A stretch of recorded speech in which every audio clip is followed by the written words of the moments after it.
సందేశానికి అందరూ సిద్ధపడవచ్చు. ఈ రాత్రితో ఈ సభ ముగించబడుతోంది.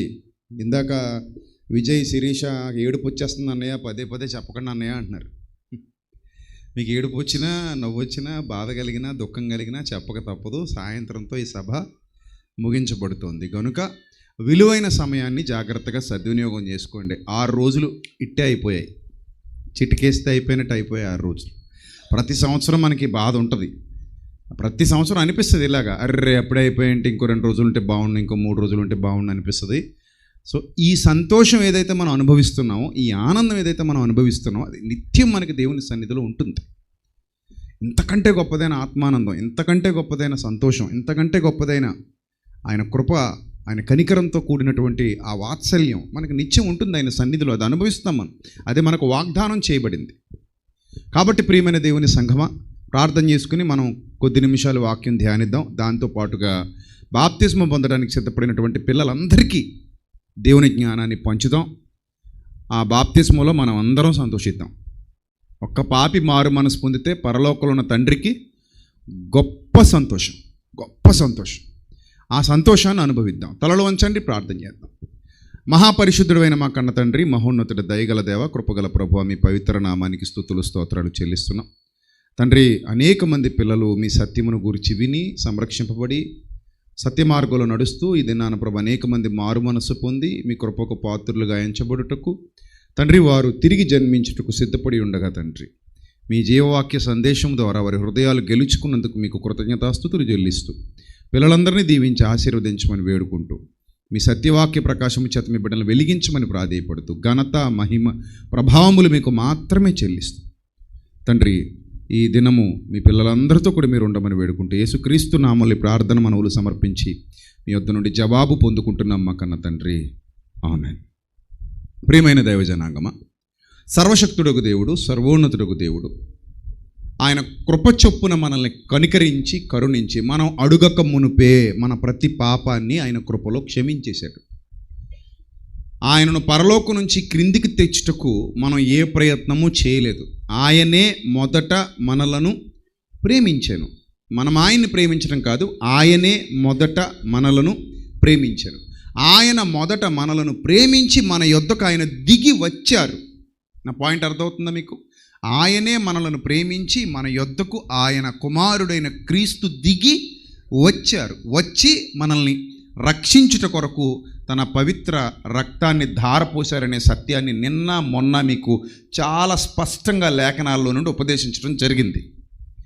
ఈరోజు చాలామంది నూతనంగా మారు మనసు పొందిన వారు ఉన్నారు. మొట్టమొదటిగా అందరూ బాప్తిస్మం పొందే పిల్లలు ఎంతమంది ఉన్నారు ఇక్కడ? అందరిని వచ్చేయమన్నాను. మొత్తం అందరూ వచ్చేసారా? ఇక్కడికి రాలేదా? మొత్తం అందరూ వచ్చేసారా? అక్కడే వెయిట్ చేస్తున్నారా? చెప్పాలి. మొత్తం అందరూ వచ్చేసారా? మొత్తం అందరూ వచ్చేస్తే దయచేసి మీరందరూ లేచి ముందుకు వచ్చేయండి ప్లీజ్.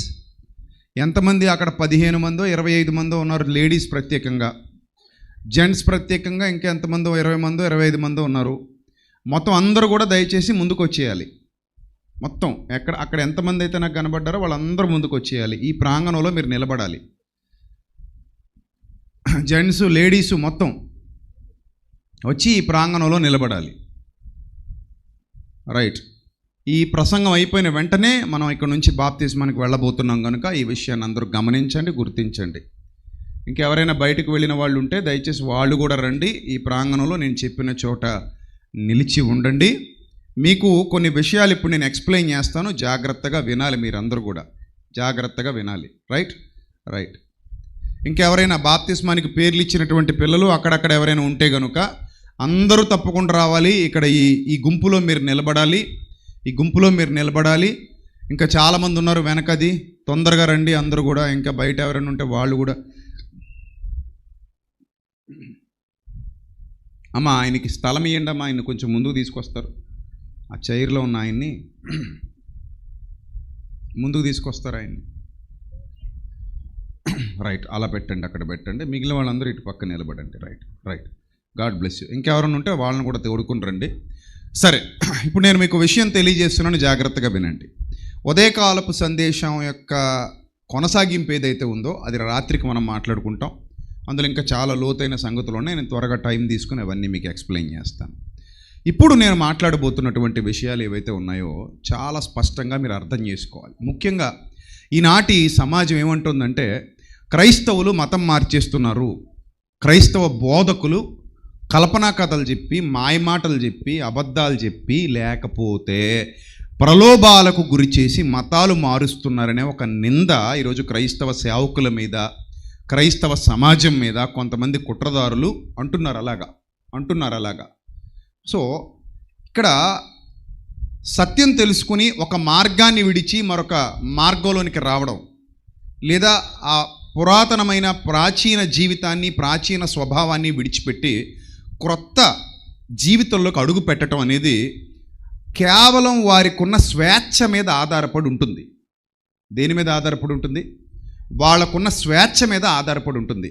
ఇక్కడ ఒక గుంపే నిలబడ్డారు నా పక్కన, ఒక గుంపుగా నిలబడ్డారు వీళ్ళందరూ. ఈ గుంపులో ఎవరినైనా సరే నేను బలవంత పెడితే ఇక్కడే మీరు నా మీద అభియోగం చేయొచ్చు, నేరారోపణ చేయొచ్చు. నీవు మమ్మల్ని బలవంత పెట్టి ఇక్కడ నిలబెట్టావు అని మీరు నన్ను అంటారా? అనేవాళ్ళు ఎవరైనా ఉన్నారు ఇక్కడ? అంటే నేను ఏమన్ను మీరు వెళ్ళిపోండి అమ్మా, నీ సభా వేదిక ఈ లైవ్లో చూపించి మరీ చెప్తానమ్మా, మీరు ఇక్కడ నుంచి హ్యాపీగా వెళ్ళిపోండి అని చెప్తాను. సో నేను మిమ్మల్ని ఎవరినైనా బలవంత పెట్టానా? మీరు చెప్పాలి, గట్టిగా చెప్పాలి నాకు. లేదు, నేనేం బలవంత పెట్టలా. మీ అంతటా మీరుగా వచ్చి నన్ను ఏమని అడిగారు? ఆ మైక్ ఇవ్వండి అన్న, అక్కడ వాళ్ళ మాట వినపడాలి కదా. ఏది ఇక సౌండ్ సిస్టమ్ వాళ్ళు ఎక్కడున్నారు? నాయన సౌండ్ సిస్టమ్ వాళ్ళు ఎక్కడున్నారు? మీరు ఒక 2 మైకులు తీసుకుని వాళ్ళకి ఇవ్వండి. అసలు ఏరి సౌండ్ వాళ్ళు ఏరి ఉన్నారా? మరి రండి. ఒక్కడే ఉన్నావా? మిగిలిన వాళ్ళు అందరూ ఏం చేసావు? రైట్ నాన్న, ఇంకొకరు ఎవరైనా మైక్ తీసుకున్నానా అందరూ దగ్గర పెట్టుకోండి. నేను అడిగే ప్రతి ప్రశ్నకి మీరు పబ్లిక్లో సమాధానం చెప్పాలి. ఇది మీకే కాదు, క్రైస్తవ సమాజంలో చాలామందికి ఉపయోగపడబోతుంది ఈ సందేశం. సో కాబట్టి సౌండ్ వస్తుంది. రైట్, ఇప్పుడు నేను అడిగే ప్రతి ప్రశ్నకి మీరు సమాధానం చెప్పాలి. నేను మిమ్మల్ని ఎవరినైనా ప్రలోభాలకు గురి చేశానా చెప్పండి ఫస్ట్. లేదు, ప్రలోభాలకు ఏం గురి చేయలేదు. రైట్, మీ అంతటి మీరే స్వచ్ఛందంగా ఇక్కడికి వచ్చారా? ఎస్. మీ అంతటి మీరే బాప్తిస్మం ఇవ్వమని అడిగారా? రైట్. ఇప్పుడు మీరు బాప్తిస్మం తీసుకోవడానికి ఏంటి కారణం? ఏ మాటలు విని మీరు బాప్తిస్మం తీసుకుంటున్నారంటే నేను చెప్పే ఏమైనా నా సొంత జ్ఞానం విని మీరు బాప్తిస్మం తీసుకుంటున్నారా, లేకపోతే నేను ప్రకటించిన వాక్యం వల్ల మీరు బాప్తిస్మం తీసుకుంటున్నారా? ఎస్, నేను ప్రకటించిన సత్యవాక్యాన్ని బట్టి మీకు అందరికీ మారు మనసు వచ్చింది. ఏం రైట్? రైట్. అంటే దేవుని వాక్యం మీలో ఫలించడాన్ని బట్టి, ఆ వాక్యం మిమ్మల్ని బలవంత పెట్టడాన్ని బట్టి, ఆ వాక్యం మిమ్మల్ని ప్రేరేపించడాన్ని బట్టి మీరు బాప్తిస్మం తీసుకోవడానికి ముందుకు వచ్చారు. అంతేనా? Right, God bless you. So ఈ విషయాన్ని రికార్డ్ చేసుకోవాలి. రికార్డెడ్ ఎవిడెన్స్ ఇది, రికార్డెడ్ ఎవిడెన్స్. నేను వాళ్ళని ప్రలోభాలకు గురి చేయలేదు. నేను వాళ్ళని ఏ విధంగా, ఇందులో చాలామంది నాకు నిజంగా తెలీదు. ఇందులో కొంతమంది నేను ఎప్పుడు ఇది వరకు చూడలేదు. వాళ్ళు యూట్యూబ్ ద్వారా మన ప్రసంగాలు వింటున్నారు, అలాగే మన సందేశాలు విని అనేక ప్రాంతాల నుండి, అనేక రాష్ట్రాల నుండి కూడా ఇక్కడికి చాలామంది పిల్లలు తరలి వచ్చారు. వారు దేవుని జ్ఞానాన్ని విని వాక్యం చేత పట్టబడి మారు మనస్సు పొంది బాప్తిస్మానికి సిద్ధపడ్డారు. రైట్. ఇది లీగలా ఇల్లీగలా చెప్పండి? లీగలా ఇల్లీగలా? లీగల్. ఇల్లీగల్ అంటే ఏంటి? నేను ఇతన్ని పీక పట్టుకుని, నేను పైకి రా ఒకసారి, అలా పైకి రా. నేను ఇతన్ని పీక పట్టుకుని బలవంతం చేసి బాప్తిస్మం పొందుతావా చస్తావా అని అడిగితే అది ఇల్లీగల్. లేకపోతే నువ్వు బాప్తిస్మం పొందకపోతే నేను కొడతా, నిన్ను తిడతా, నిన్ను చంపుతా, లేకపోతే నీకు ఇచ్చేదేమి ఇవ్వను, నీకు వచ్చేవి ఆపేస్తాను అని చెప్పటం ఇల్లీగల్. ఇంకొక పాయింట్ ఏంటంటే, నువ్వు బాప్తిస్మం పొందితే నీకు డబ్బులు ఇస్తాను, నువ్వు బాప్తిస్మం పొందితే నీకు బంగారం ఇస్తాను, నువ్వు బాప్తిస్మం పొందితే నీకు ఆ కారు కొనిస్తాను, లేకపోతే కుటుంబిషన్లు ఇస్తాను, బట్టలు ఇస్తాను, అవి ఇస్తాను, ఇవి ఇస్తాను అని చెబితే అది కూడా ఏంటది? ఇల్లీగల్. నేను అలాంటి ఇల్లీగల్ పనులేవి చేయట్లా. అర్థమవుతుందా? అలాంటి ఇల్లీగల్ కార్యక్రమాలు ఏవి చేయట్లా. దిస్ ఈజ్ కంప్లీట్లీ లీగల్, కింద పైన కూడా. అర్థమవుతుందా? కింద పైన కూడా. కింద లీగలే, పైన ఎలా లీగల్ అవుద్దో కూడా చెప్తున్నాను వినండి. మీ అందరికి నేరుగా చెప్తున్నా. బాప్తిస్మము అనేది ఎందుకు అని అంటే, బాప్తిస్మము అంటే అర్థం చాలామంది క్రైస్తవులకి ఈరోజు తెలీదు. దానిలో లోతైన అర్థం చెప్తున్నాను వినండి. బాప్తిస్మము అంటే సమాధి కార్యక్రమం అని అర్థం. ఏంటమ్మా ఇదేంది ఇది సమాధి అంటే అవును సమాధే. సమాధి ఎప్పుడు చేస్తారమ్మా? సమాధి ఎప్పుడు చేస్తారు? చనిపోయినప్పుడు చేస్తారు. కొంతమందికి ఇది నచ్చదు. అదే చనిపోయినప్పుడు చేసే సమాధిని క్రైస్తవులు బ్రతుకుండగా చేసుకుంటున్నారంటే వీళ్ళకంటే మూర్ఖులున్నారా అని ఎవరైనా తెగించి ఒకవేళ మాట్లాడితే వచ్చును. అలాంటి వాళ్ళకి నేను ఇచ్చే సమాధానం ఏంటంటే, మేము చనిపోతున్నది భౌతికంగా కాదు. బాప్తిస్మోలో మేము చనిపోతున్నది భౌతికంగా కాదు. బాప్తిస్మోలో మేము చనిపోతున్నది నూతనంగా జన్మించడానికి. This is the rebirth. ఏంటిది? రీబర్త్. బాప్తిస్మోలో మేము చనిపోతున్నది నూతనంగా తిరిగి జన్మించడానికి. నూతనంగా తిరిగి జన్మించడానికి చనిపోవడం ఎందుకు అంటే, చనిపోతేనే నూతనంగా మరలా తిరిగి జన్మిస్తామనే నానుడి నమ్మకాలు కూడా చాలా మందిలో ఉన్నాయి. మనం చనిపోయి మరో జన్మెత్తుతామని నమ్మేవాళ్ళు ఉన్నారా లేదా? మనం చనిపోయి మరో జన్మెత్తుతాం నమ్మేవాళ్ళు ఉన్నారు. మనం చనిపోయి మరో జీవిలా పుడతాం నమ్మేవాళ్ళు ఉన్నారా లేదా? ఉన్నారు. ఇప్పుడు దాన్ని మనం ఏమైనా కాదని అంటున్నామా? అనట్లా. మీ విశ్వాసం మీది నాయనా, మా విశ్వాసం మాది. అలాగని మిమ్మల్ని నేను తక్కువ చేయట్లేదు, మిమ్మల్ని నేను తప్పు పట్టట్లేదు, మిమ్మల్ని అవమానించట్లేదు. మీ గ్రంథాల గురించి కానీ, మీ దేవతల గురించి కానీ, దేవుళ్ళ గురించి కానీ తప్పుగా మాట్లాడట్లేదు. మాట్లాడే వాళ్ళని మేము ఒప్పుకోవట్లేదు. మేము అందరినీ గౌరవిస్తాం, అందరినీ ప్రేమిస్తాం, అందరూ బాగుండాలని కోరుకుంటాం తప్ప ఎవరిని తక్కువ చేసి మాట్లాడడం మాకు ఇష్టం లేదు. మాట్లాడడం కూడా. ఆ సంగతి అందరికీ తెలుసు, నా గురించి ముఖ్యంగా తెలుసు. ఒకవేళ అలా ఎవరైనా క్రిస్టియానిటీలో మాట్లాడినా కూడా నేను వాళ్ళని ఏం చేస్తాను? తప్పు అని చెప్తాను తప్ప ఒప్పు అని చెప్పను. ఇతరుల్ని బాధ పెట్టడం యేసుక్రీస్తు మనకు నేర్పించింది కాదు. ఇతరుల్ని ఇబ్బందికి గురి చేయడం యేసుక్రీస్తు మనకు నేర్పించింది కాదు. సత్యం కూడా బాధ పెట్టి చెప్పమనలేదు. ఎలా చెప్పమన్నాడు? సత్యాన్ని ఎలా చెప్పమన్నాడు? ప్రేమతో చెప్పమన్నాడు. సో కాబట్టి సత్యం కూడా ప్రేమతోనే చెబుతాను తప్ప బాధ పెట్టి ఎవరికి చెప్పేది లేదు, ఇతర విశ్వాసాలకు చెందిన వాళ్ళకి. రైట్. ఇప్పుడు పాయింట్ ఆలోచన చేస్తే, ఇక్కడ కూర్చున్నటువంటి వీరు సమాధి చేయబడి మీరు తిరిగి జన్మించబోతున్నారు. ఏ విధంగా మీరు తిరిగి జన్మించబోతున్నారు సమాధి చేయబడి అని అంటే, తండ్రి అయిన దేవుడు తన కుమారుడైన క్రీస్తుని లోకానికి పంపించడానికి మునుపు కొన్ని విషయాలు బహిర్గతం చేశారు. ఆ విషయాలు ఏమిటంటే, నాయనా మీరు అపరాధముల చేతను పాపాల చేతను చచ్చిపోయిన స్థితిలో ఉన్నారు. అంటే చచ్చిపోయిన స్థితి అంటే ఏంటి? దేవుడు ఆజ్ఞలు ఇచ్చాడు.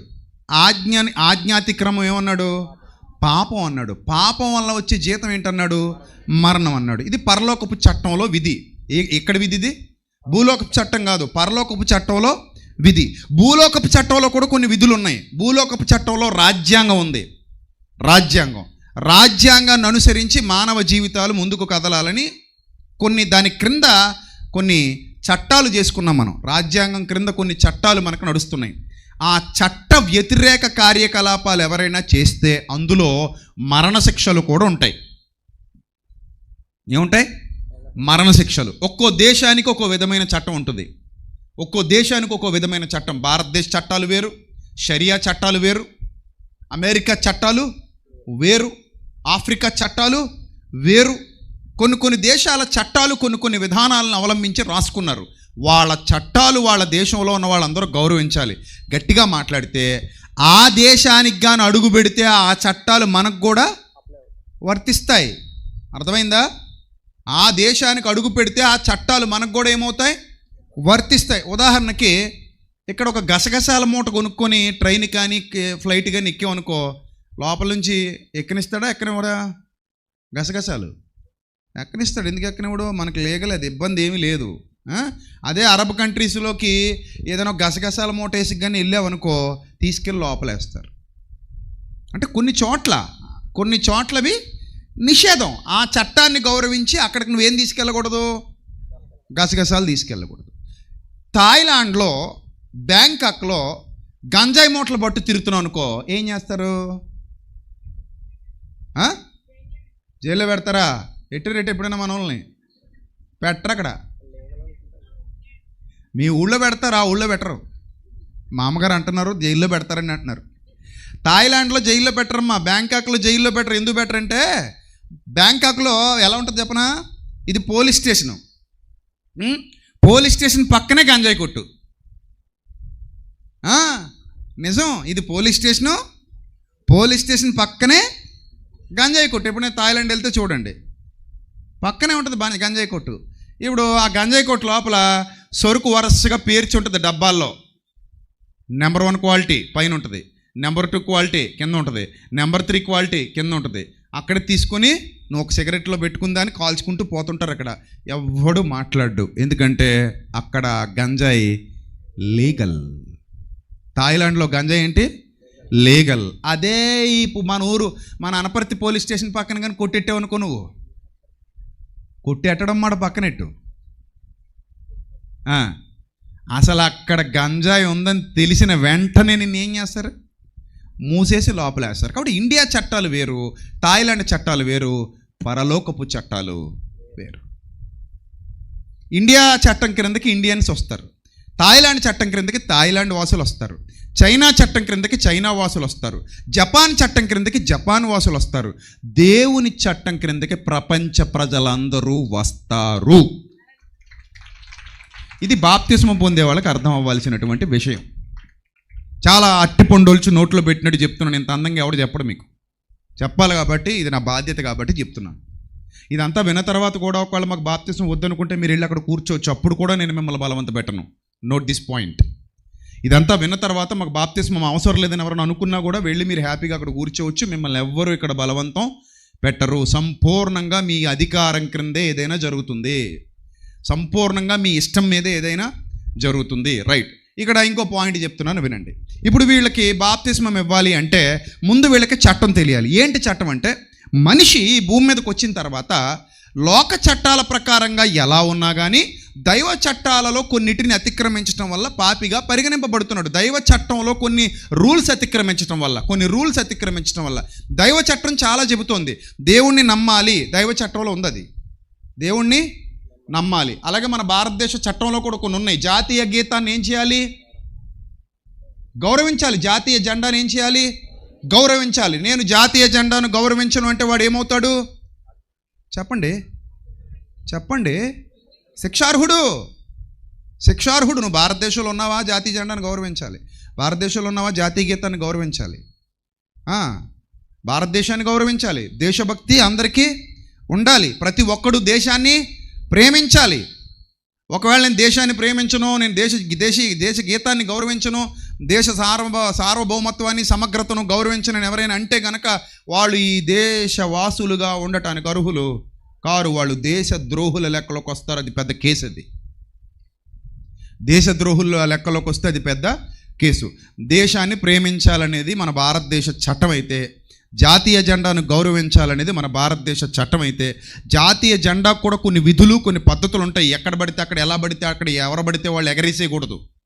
ఎలా పడితే అలా అగౌరవంగా జాతీయ జెండా విషయంలో ఉండకూడదు. ఎవరి మీద పడితే వాళ్ళ మీద జాతీయ జెండాను కప్పకూడదు. అర్థమైందా? జాతీయ జెండా గౌరవం జాతీయ జెండాకి ఇవ్వాలి, లేకపోతే అది కేసు. అది ఆ కేసు కానీ మీద పడింది అనుకోండి, దాన్ని దేశద్రోహము అంటారు. దేశద్రోహము. అలాగే ఇక్కడ దేశద్రోహాలు ఎలాగైతే ఉన్నాయో అలాగే దైవద్రోహం కూడా ఉంది. ఆయన చట్టంలో ఉంది అది. ఆ చట్టం గురించి ఇక్కడ వ్రాయబడింది. అర్థమవుతుందా మీకు? వింటున్నారా అందరూ? ఆ చట్టం గురించి ఇందులో వ్రాయబడింది. దైవద్రోహం, అది ఏం చేస్తే దైవద్రోహం, ఎలా చేస్తే దైవద్రోహం, ఆయన నమ్మడం అంటే అర్థం ఏంటి, ఎలా నమ్మాలి, ఎందుకు నమ్మాలి, ఇవన్నీ కూడా ఈ చట్టంలో ఉంటాయి. ఈ చట్టాన్ని ఎవడైతే అతిక్రమిస్తాడో వాడు శిక్షార్హుడు. ఈ చట్టాన్ని ఎవరైతే అతిక్రమిస్తాడో వాడు దోషి. అందుకే అన్నాడు, మీరు అపరాధముల చేతను పాపముల చేతను చట్టాన్ని అతిక్రమించి దేవుని యొక్క కృపకు దూరమయ్యారు. అందరూ పాపము చేసి దేవుడు అనుగ్రహించు మహిమను పొందలేకపోయారు. జైల్లో ఉండాల్సినోడు జైల్లోనే ఉండాలి. తప్పించుకుంటే ఇంకా పెద్ద నేరస్తుడు అవుతాడు. జైలుకి వెళ్ళాల్సినోడు జైలుకే వెళ్ళాలి. సమాజంలో ఉండడానికి వాడు అర్హుడు కాడు. అలాగే దేవుని సన్నిధికి వెళ్ళాల్సిన వాడు దేవుని సన్నిధికే వెళ్ళాలి. శిక్షను పొందటానికి వెళ్ళాల్సిన వాడు శిక్షను పొందటానికే వెళ్ళాలి. ఇప్పుడు ప్రాబ్లం ఎక్కడొచ్చిందంటే, ఎవ్వడూ దేవుని సన్నిధికి వెళ్ళేలా లేడట. నీతిమంతుడు లేడు, ఒక్కడునూ లేడు. దేవుని చట్టాల క్రింద అందరూ పాపము చేసి, దేవుని చట్టం క్రింద అందరూ పాపము చేసి దేవుడు అనుగ్రహించు మహిమను పొందలేకపోతున్నారు. ఇలాంటి పరిస్థితుల్లో దేవాది దేవుడు ప్రేమను చంపుకోలేక ప్రేమతో తన పిల్లలకి మరొక అవకాశాన్ని ప్రసాదించాడు. ఆ అవకాశం ఏమిటంటే, నాయనా మీరు మారు మనసు పొందండి, మీ పాపశిక్ష భరించడానికి పవిత్రుడైన దైవకుమారుణ్ణి భూమి మీదకు పంపిస్తాను. ఆ పవిత్రుడైన దైవకుమారుడు మీరు సాధించలేనిది ఆయన సాధించి చూపిస్తాడు. మేమేమి సాధించలేకపోయాం ప్రభువా, నిన్ననేగా చెప్పాను మీకు, మేమేమి సాధించలేకపోయాం ప్రభువా, పాపాన్ని జయించడం మన వల్ల కాలేదు. కామము, క్రోధము, లోభము, మదము, మత్సరము ఇలాంటివి ఏవైతే ఉన్నాయో, మోహము ఇవేవైతే ఉన్నాయో వీటిని, అలాగే ఏవైతే ఈ లోకంలో హృదయంలో నుంచి పుట్టే రోగాలు ఉన్నాయో వాటిని, ఈ దౌర్భాగ్యపు శరీర సంబంధమైనటువంటి ఆలోచనలను, శరీరాశ, నేత్రాశ, జీవపుడంబము ఇలాంటి ఏవైతే దుర్లక్షణాలు, ఆత్మను అగౌరవపరిచే, ఆత్మను మలినపరిచే దుర్లక్షణాలు ఏవైతే ఉన్నాయో వాటన్నిటినీ జయించటానికి ఈ భూమి మీదకు మీలాంటి దేహంతో దైవకుమారుడు వస్తాడు. వచ్చి ఏం చేస్తాడు? ఆయన తన జీవితకాలం అంతా కూడా ఒక్క పాపం కూడా తన మీదికి రాకుండా, తన ఆలోచనలోనికి రాకుండా తన దేహాన్ని పవిత్రంగా కాపాడుకొని మీ పాప భారం మోయుటకు తానే మీ బదులుగా శిలువ శిక్షను అనుభవిస్తాడు. తానే మీ బదులుగా శిలువ శిక్షను అనుభవిస్తాడు. అలా అనుభవించి పరలోకంలో సింహాసనం మీద కూర్చొని భూమి మీద రాజ్యాన్ని స్థాపిస్తాడు. భూమి మీద ఏం స్థాపిస్తాడు? రాజ్యాన్ని స్థాపిస్తాడు. ఈ రాజ్యం ఎప్పటి వరకు ఉంటుందంటే, సూర్యుడు నిలిచి ఉన్నంత వరకు రాజ్యం భూమి మీద అలాగే ఉంటుంది. భూమి మీద రాజ్యం అలాగే ఉంటుంది. ఎవరైనా ఈ రాజ్యంలోకి ఏ తరం వారైనా రావచ్చు. ఇప్పుడు చాలామంది ఇప్పుడు పాపం చేసినోడు కోసం 2000 సంవత్సరాల క్రిందట యేసుప్రభు ప్రాణం పెట్టాడా అని అడుగుతున్నారు. వాళ్ళకి తెలియక. ఇప్పుడు బిర్యానీ తినాలనుకునే వాళ్ళ కోసం 60 ఏళ్ల కిందటే హైదరాబాద్లో ప్యారడైస్ బిర్యానీ పెట్టాడు. అతను ఇప్పుడు బతికిలేడు మరి, కానీ బిర్యానీ దొరుకుతుంది. నా పాయింట్ అర్థమైందా? షాప్ ఓపెన్లో ఉంది, కానీ పెట్టినోడు ఇప్పుడు లేడు. ఇప్పుడు కోటయ్య కాజా తినాలనుకునే వాళ్ళకి కాకినాడలో కోటయ్య కాజా ఎప్పటికే దొరుకుతుంది, కానీ కోటయ్య లేడు. కానీ కోటయ్య కాజా ఏర్పాటు చేసి కోటయ్య వెళ్ళిపోయాడు, కానీ కోటయ్య కాజా కాకినాడలో దొరుకుతుంది. అర్థమైందన్న పాయింట్ మీకు? యేసుప్రభు 2000 సంవత్సరాల క్రిందట రాజ్యస్థాపన జరిగించి రాజ్యాన్ని ఇక్కడ ఏర్పాటు చేసేసి పరలోకానికి వెళ్ళి కూర్చున్నాడు. ఆయన తన అనుచరులకు రాజ్యాన్ని అప్పగించాడు. మరలా వచ్చి రాజ్యాన్ని తీసుకెళ్ళి తండ్రి సన్నిధిలో నిలబెడతాడు. ఇది మన విశ్వాసం. యేసుప్రభు పరలోకంలో ఉన్నాడు, రాజ్యం భూమి మీద ఉంది. పరిశుద్ధాత్ముడు ఇక్కడ కాపరిగా ఉన్నాడు. రాజ్యం అయితే ఉంది. రాజ్యం లేకుండా ఎలా ఉంటుంది? సూర్యుడు నిలిచి ఉన్నంత వరకు ఆ రాజ్యానికి ఏముండదు అన్నాడు దానియేలు గ్రంథంలో. అంతం లేదు దానికి. అంతం లేని రాజ్యం ఇక్కడ ఉంది. గాంధీ గారు సంపాదించిన స్వతంత్రం ఇంకా మనం అనుభవిస్తున్నాం. గాంధీ గారు ప్రభు దగ్గరికి వెళ్ళిపోయారు, అంటే ప్రభు అధీనంలోకి వెళ్ళిపోయారు. గుర్తుపెట్టుకోండి, గాంధీ గారు ప్రభు అధీనంలోకి వెళ్ళిపోయారు. ప్రతి మానవుడు మరణించిన తర్వాత ఎవరు అధీనంలోకి వెళ్ళిపోతారు? దేవుని అధీనంలోకి వెళ్ళిపోవాల్సిందే మానవుడు. మన్ననేది వెనుకటి వల్ల ఏమైపోవాలి? మన్నైపోవాలి. కానీ గాంధీ గారు సాధించిన స్వతంత్రం నేటికి ఇక్కడ ఉంది, మనం అనుభవిస్తున్నాం. మీ నాన్నగారు, మీ తాతగారు సంపాదించిన ఆస్తి, వాళ్ళే సంపాదించారు ఆస్తి, కానీ మీరు అనుభవిస్తున్నారు ఇప్పుడు. కానీ వాళ్ళు ఇప్పుడు లేరు. అలాగే ఆస్తి ప్రభు సంపాదించి పరలోకానికి వెళ్ళి కూర్చున్నాడు, దాన్ని మనం అందరం అనుభవిస్తున్నాం. నా పాయింట్ మీకు అర్థమైంది అనుకుంటాను. మీకోసం 2000 సంవత్సరాల కిందట ప్రాణం పెట్టాడా అని అడిగే ఎర్రిబాగులందరికీ ఇది ఒక మంచి సందేశం. చాలామంది అలాగ అడుగుతారు. ఇప్పటికీ ఆ మత ఉన్మాదులు ఉన్నారు కదా, ఏమండి వీళ్ళ కోసం అండి 2000 సంవత్సరాల కిందట పెట్టేటటువంటి ప్రాణం, 2000 సంవత్సరాల కింద ప్రాణం, ఇప్పుడు పాపం చేసినోడికి 2000 సంవత్సరాల కిందట ప్రాణం పెట్టినోడి పరిశుద్ధత ఎలాగా వర్కౌట్ అవుతుందని అని అడుగుతాడు. వాళ్ళకి తెలియని సంగతి ఏంటంటే, యేసుప్రభు ప్రాణం పెట్టి రాజ్యం స్థాపించాడు. ఇప్పుడు అందరినీ ఎందులోకి రమ్మని పిలుస్తున్నాడు? ఆ రాజ్యంలోనికి రమ్మని పిలుస్తున్నాడు. ఈ రాజ్యం ఎవరిది? క్రైస్తవ్యం అనే రాజ్యం యేసుప్రభుది, విజయప్రసాద్ రెడ్డిది కాదు ఇది. ఇప్పుడు వీళ్ళందరూ మారు మనసు పొంది ఏ రాజ్యంలోకి వస్తారు? విజయప్రసాద్ రెడ్డి రాజ్యంలోకి రారు. వీళ్ళు ఎవరి రాజ్యంలోకి వస్తారు? క్రీస్తు రాజ్యంలోకి వస్తారు. క్రీస్తు సంఘంలోనికి వస్తారు. వాళ్ళకి శిరస్సు ఎవరు? క్రీస్తు, నేను కాదు. వాళ్ళకి శిరస్సు నేను కాదు, క్రీస్తు. వాళ్ళు క్రీస్తు శరీరం అనే ఆ సంఘంలోనికి వచ్చి అవయవాలుగా మార్పు చెందుతారు. కాబట్టి రాజ్యం ఎప్పటికీ ఉంది, ఎప్పటికీ ఉంటుంది. సూర్యుడు నిలిచి ఉన్నంత వరకు దానికి అంతము కలుగదు. సూర్యుడు నిలిచి ఉన్నంత వరకు దానికి అంతము కలుగదు. దానియేలు నొక్కి ఒక్కనించాడు 2వ అధ్యాయంలోనే, దానియేలు గ్రంథంలోనే చాలా స్పష్టంగా సూర్యుడు నిలిచి ఉన్నంత వరకు ఆ రాజ్యమునకు ఏం కలగదట? అంతము కలగదట. అంతము లేని క్రీస్తు రాజ్యం అది, అంతము లేని క్రీస్తు రాజ్యం. సో అందరూ కూడా క్రీస్తు రాజ్యంలో ప్రవేశించడం వల్ల పాప క్షమాపణ ఉచితంగా పొందుకుంటున్నారు. అర్థమవుతుందా? ఏం పొందుకుంటున్నారు? పాప క్షమాపణ ఉచితంగా పొందుకుంటున్నారు. ఇప్పుడు ఒకటి ప్రారంభించబడిందంటే దానిలో కార్యక్రమాలు జరుగుతూనే ఉంటాయి. అది ప్రారంభించబడిన మోటో ఏంటనేది మనకు తెలియాలి.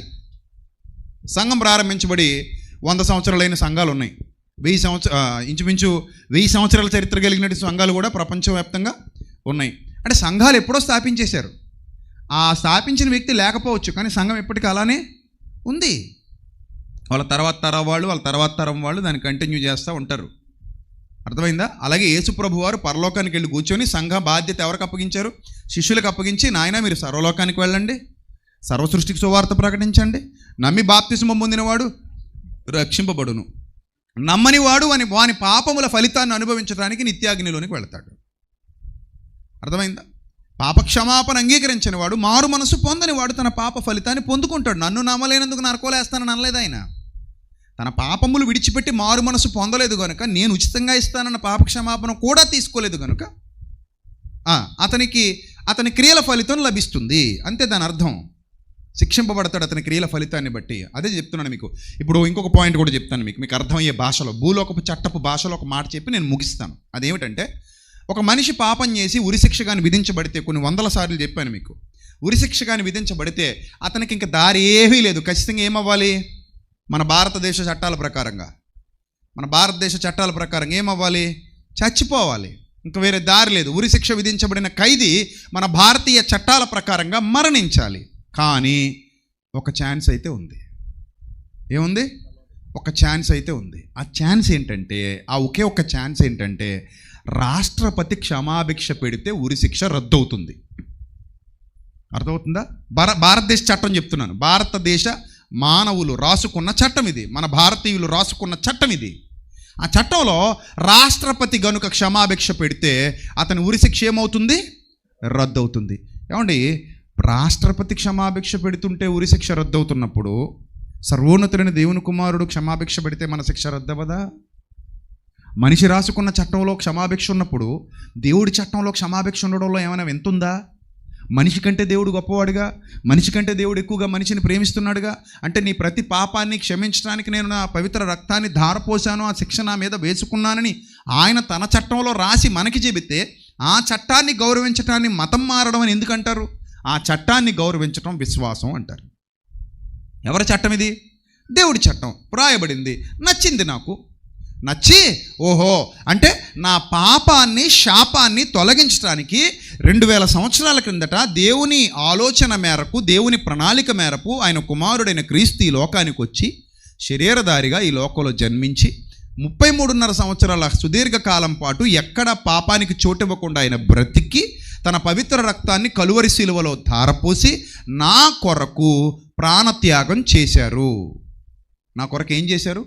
ప్రాణత్యాగం చేశారు. సిలువలో తొలగిన సాంగ్ ఉంది కదా, నువ్వు చేసిన వెర్షను, మొన్నటిది కాదు, మొన్న మీరు ప్లే చేసింది కాదు, రైట్? ఆ సాంగ్ మీరు చాలాసార్లు చూశారు. మళ్ళీ ఒకసారి బాప్తిజం పొందే వాళ్ళ కోసం ఒకసారి చూపిద్దాం. అర్థమవుతుందా? చూపిద్దాం. అయితే ఇక్కడ పాయింట్ ఏంటంటే, మీరు అర్థం చేసుకోవాల్సినటువంటి పాయింట్ ఏంటంటే, యేసుక్రీస్తు ప్రభువారు 2000 సంవత్సరాల కింద స్థాపించినటువంటి ఈ మార్గంలోకి ఎవరు పడితే వాళ్ళు రావడానికి వీల్లేదమ్మా. మీరు కూడా వెంటనే వచ్చేయడానికి వీల్లేదు. మీకు ఒక క్వాలిఫికేషన్ కావాలి. ఏ క్వాలిఫికేషన్ కావాలో తెలుసా? మొదట మీరు ఎప్పటి వరకు నేను చెప్పిన సత్యాన్ని వినుండాలి. అర్థమైందా పాయింట్? ఎప్పటి వరకు నేను ఏదైతే చెప్పానో, ఎందుకు బాప్తిస్మం పొందాలి అనే పాయింట్ ఏదైతే ఉందో, ఆ పాయింట్ మీరు అందరూ ఏం చేసి ఉండాలి? వినుండాలి. విన్న తర్వాత మీలోనికి మారు మనసు అనేది రావాలి. ఏం రావాలి? మారు మనసు. మారు మనసు అంటే అర్థం ఏంటి? మనసు మారింది. మనసు ఏమైంది? మారింది. అంటే ఆ పాత జీవితం మీద విరక్తి కలిగింది.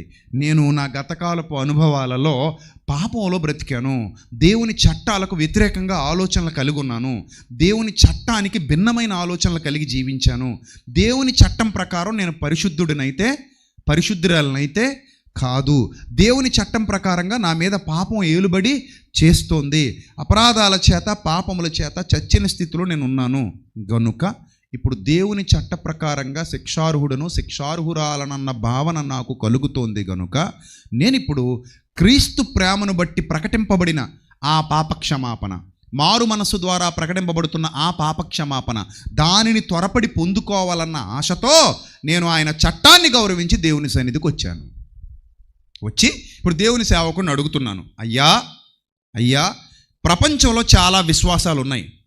ఈ చాలా విశ్వాసాలు చాలామంది నమ్ముతున్నారు. ఏమి నమ్ముతున్నారు ప్రపంచంలో? కొంతమంది ఎక్కడికో వెళ్ళి మునిగితే పాపాలు పోతాయని నమ్ముతారు. ఏదో ఒక నదిలో మునిగితే పాపాలు పోతాయని నమ్ముతారు. పాయింట్ నెంబర్ 1, అది వారి విశ్వాసం, వారి గ్రంథాలు వారికి చెప్పినటువంటి విశ్వాసం. ఇక రెండో పాయింట్, కొంతమంది పాప పరిహార పత్రికలు కొనుక్కుంటే పాపం పోతుందని నమ్ముతారు. ఇక మరికొంతమంది కుక్కకి నక్కకి లేదా పావులు కప్పలకి పెళ్ళిళ్ళు చేస్తే పాపాలు పోతాయని నమ్మేవాళ్ళు, వానలు కురుస్తాయని నమ్మేవాళ్ళు కూడా మన సమాజంలో అక్కడక్కడ ఉన్నారు. ఇంకొంతమంది చెట్లకు పెళ్ళిళ్ళు చేస్తే పాపాలు పోతాయని నమ్మేవాళ్ళు ఉన్నారు. ఇంకొంతమంది ఒక 10 మంది కన్యలకు వివాహాలు జరిపించి మంగళసూత్రాలు దానం చేస్తే పాపం పోతుందని నమ్మేవాళ్ళు ఉన్నారు. ఇంకొంతమంది అన్నదానం చేస్తే పాపం పోతుందని నమ్మేవాళ్ళు ఉన్నారు. సో అలా రకరకాల విశ్వాసాలు నేటి సమాజంలో కనబడుతున్నాయి. నేను ఎవరిని తక్కువ చేసి మాట్లాడట్లేదు, ఎవరి విశ్వాసం వాళ్ళది. కానీ బైబిల్ విశ్వాసం అలా చెప్పలేదు. బైబిల్ విశ్వాసం ఏం చెప్పిందంటే, కొంతమంది బలులు ఇస్తే పాపాలు పోతాయని నమ్మేవాళ్ళు కూడా ఉన్నారు. అంటే మేక బలి ఇచ్చినా, కోడిని బలి ఇచ్చినా, ఇంకా ఏదైనా పశువును బలి ఇచ్చినా పాపం పోతుందని నమ్మేవాళ్ళు కూడా ఉన్నారు. కానీ బైబిల్ ఏం చెప్తుందంటే స్పష్టంగా, యేసుక్రీస్తనే దేవునికి నరులకు మధ్యవర్తిగా భూమి మీదకి వచ్చిన యేసుక్రీస్తనే పరిశుద్ధుడు, పరిశుద్ధ రక్తాన్ని ధారపోసినవాడు, పవిత్రుడు, పరిశుద్ధుడు, నిర్దోషి, నిష్కల్మషుడు, పాపులలో చేరక ప్రత్యేకముగా ఉన్నవాడని పేరుగాంచినటువంటి యేసుక్రీస్తునందు ఎవరైతే విశ్వాసం ఉంచి ఆయన వైపు నిదానించి చూసి ఆయనను శరణు కోరుతారో, పరిశుద్ధుడా నీ పరిశుద్ధతను మాకు అనుగ్రహించు, పాపమును జయించిన పరిశుద్ధుడా పాపినైన నన్ను కరుణించు, పాపమే చేయకుండా ఈ భూమి మీద మాలాంటి దేహంతో బ్రతికి మహిమదేహాన్ని స్వతంత్రించుకున్న మహనీయుడా నీ క్షమాభిక్ష మాకు దయచేయి. మా దేశంలో రాష్ట్రపతి ఉన్నారు, కానీ పరలోకంలో పరిశుద్ధ రక్తపతి ఉన్నారు. ఎవరున్నారు? పరలోకంలో ఎవరున్నారు? పరిశుద్ధ రక్తపతి ఉన్నారు. అంటే పరిశుద్ధ రక్తానికి అధిపతి ఉన్నారు. ఆ అధిపతిని శరణు కోరుతున్నారు వీళ్ళందరూ. ఇప్పుడు ప్రభువా మమ్మును కనికరించండి, ప్రభువా మీ శరణు కోరుతున్నాం, ప్రభువా మీ దయ మా మీద పాలించండి, మేము మారు మనసు పొందుతున్నాం, మీ సత్యాన్ని అంగీకరిస్తున్నాం, నా మట్టుకైతే బ్రతుకుట క్రీస్తు, చావు తర్వాత నాకు లాభం ఉంది, మరణిస్తే బ్రతుకుంది, ఈ బ్రతుకు శాశ్వతం కాదు, దీని తర్వాత మరో జీవితం ఉందని నేను బైబిల్ నుండి విశ్వసించి నమ్ముతున్నాను, ఈ లేఖనాలను నేను అంగీకరిస్తున్నాను, ఇది దైవ గ్రంథం, ఈ గ్రంథంలో వ్రాయబడినటువంటి విషయాలను నేను అంగీకరిస్తున్నాను అని స్వచ్ఛమైన మనసుతో సత్యవాక్యం విని వినుట వలన కలిగినటువంటి విశ్వాసంతో మారు మనసు పొంది మీరు దేవుని యొద్దకు బాప్తీసం అడగడానికి రావాలి. అర్థమైందా? జైలు అధికారికి వాక్యం బోధించాడు పౌలు భక్తుడు. అప్పుడు వెంటనే జైలు అధికారి ఏమన్నాడు తెలుసా? ఈ రాత్రి వేళ నాకు బాప్తిస్మం ఇచ్చేయండి, నాకు నా కుటుంబానికి ఈ రాత్రి వేళ బాప్తిస్మం ఇచ్చేయండి. మరొక చోట ఇవిగో నీళ్లు, నపుంసకుడు మాట్లాడతాడు ఫిలిప్పుతో, ఇవిగో నీళ్లు, నాకు బాప్తిస్మం ఇచ్చుటకు ఆటంకమేమి అంటాడు. సో అలాంటి కమిట్మెంట్ మీకు వస్తే మీరు బాప్తిస్మానికి అర్హులు. ఇప్పటి వరకు నా జీవితం ఒక లెక్క, ఇక్కడి నుంచి నా జీవితం ఒక లెక్క. ఇక్కడి నుంచి దేవుని వాగ్దానం ఉంది, పరిశుద్ధాత్ముడు నాలో నివసిస్తాడు, పరిశుద్ధాత్మ సహాయం నాకు లభిస్తుంది, నేను క్రీస్తు ద్వారా దేవునికి కుమారుడును కుమార్తెను కాబోతున్నాను, ఇక మీదట నా పాపము నా శాపము నా మీద ఏలుబడి చెయ్యవు, వాటన్నిటినీ నా ప్రభు అయిన క్రీస్తు తొలగించి ఆయన రాజ్య వారసునిగా నన్ను చేశాడు, ఇక మీదట ఆయన నన్ను తన రాజ్యంలోనికి ఆహ్వానిస్తున్నాడు. This is the kingdom of God, this is the kingdom of God. మనం ఎందులోకి వస్తున్నాం? దేవుని రాజ్యంలోనికి వస్తున్నాం. ఈరోజు ఒక వింత జరిగింది, నాకు ఎంత వింతగా అనిపించింది. మీతో పాటు వచ్చిన ఇంకొక ఆయన ఉన్నాడు, ఇందాక నాతో ఫోటో తీసుకున్నాడు, బొట్టు పెట్టుకుని ఉన్నాడు, ఆయన వెళ్ళిపోయాడా? Please call him. ఉన్నాడు ఆయన? లేడా? తీసుకుంటారండి, ఆయన తీసుకుంటారండి, పిలవండి, ఫోన్ చేయండి ఒకసారి. సో ఈరోజు చాలామంది పిల్లలు వచ్చారు ఇక్కడికి, చాలామంది పిల్లలు వచ్చారు. ఇక్కడ ఒక విచిత్రమైన విషయం ఏమిటంటే, ఒక తమ్ముడు వచ్చాడు చూడండి, మీకు కుర్చీలో కనబడుతున్నాడు. అతనికి నాకు ఇంతకుముందు పరిచయం ఏమీ లేదు. తమ్ముడు పరిచయం ఉందా నాన్న? లేదు. ఆ తమ్ముడు ఏలూరు పరిసరాల నుంచి వచ్చావు నాన్న, అంతే కదా? చింతలపూడి, ఏలూరు దగ్గర చింతలపూడి, రైట్. ఏలూరు దగ్గర చింతలపూడి నుంచి ఒక తమ్ముడు వచ్చాడు. ఇక్కడ వింతైన సంఘటన ఏంటంటే, ఆ తమ్ముడిని ఒక హైందవ సోదరుడు దగ్గరుండి, కొంతమంది హైందవ సోదరుల దగ్గరుండి తీసుకొచ్చారు. వాళ్ళకి నా నిండు వందనాలు. ఇంతకీ ఎందుకో హైందవ సోదరులు ఈ తమ్ముడిని తీసుకొచ్చారంటే, ఈ తమ్ముడు ఎప్పుడో ఒక యాక్సిడెంట్కి గురయ్యాడట. ఎప్పుడు గురయ్యావన్నా నువ్వు? 2.5 సంవత్సరాల కిందట తమ్ముడు యాక్సిడెంట్కి గురయ్యాడు. ఆ యాక్సిడెంట్ ఎంత బలంగా తాకిందో మరి, ఆ వెన్నుముక్క విరిగిపోయేంతగా తమ్ముడి జీవితంలో ఒక సంఘటన జరిగింది.